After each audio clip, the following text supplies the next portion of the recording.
ఈ వీడియోలో గయుడి గర్వభంగం అనే నీతి కథ గురించి తెలుసుకుందాం. గయుడు ఒక గంధర్వుడు, మణిపురంనకు రాజు. ఇతనికి చిత్రరథుడనే పేరు కూడా ఉంది.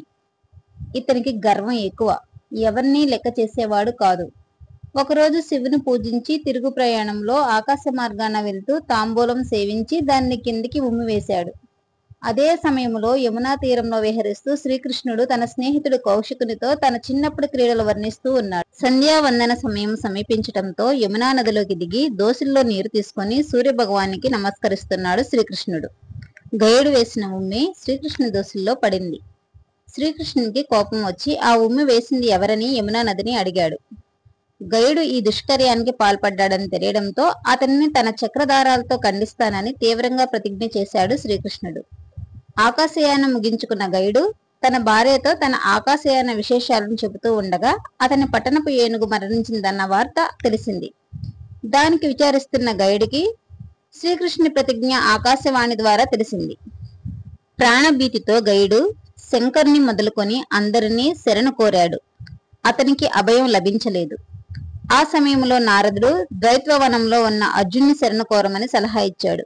శ్రీకృష్ణునికి అత్యంత ఆప్తుడైన అర్జునుడు తనకు శ్రీకృష్ణుని వలన ప్రాణభయం కలిగిందంటే ఏ విధంగా అభయమిస్తాడని సందేహం వ్యక్తం చేశాడు గయుడు. అందుకు నారదుడు ముందుగా శరణు కోరి పిమ్మట తనకు ఆపద ఎందుకు వచ్చిందో తెలుపమన్నాడు.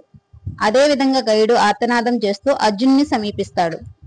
గయుని ఆర్తనాదం విన్న అర్జునుడు గయునికి అభయం ఇస్తాడు. గయుడు ప్రాణభయం తీరి సేద తీరిన పిమ్మట శ్రీకృష్ణు వలన తనకు ప్రాణభయం కలిగిందని చెప్తాడు. అది తెలిసి అర్జునుడు నివ్వెరపోయాడు. జరిగిన విషయాన్ని అన్నాదమ్ములతో చర్చించాడు. అందరూ అర్జునుని సమర్థించారు. కానీ శ్రీకృష్ణుతో వైరం వచ్చిందని ఆందోళన చెందారు. శ్రీకృష్ణుడు అక్రూరుని గయుని వదలమని పాండవుల వద్దకు రాయబారం పంపాడు. అక్రూరుని సాదరంగా ఆహ్వానించిన పాండవులు శ్రీకృష్ణుని పట్ల గౌరవం చూపుతూ గయునికి ఇచ్చిన మాట తప్పమని సున్నితంగా చెప్పారు. శ్రీకృష్ణుడు సుభద్రను రాయబారం పంపాడు.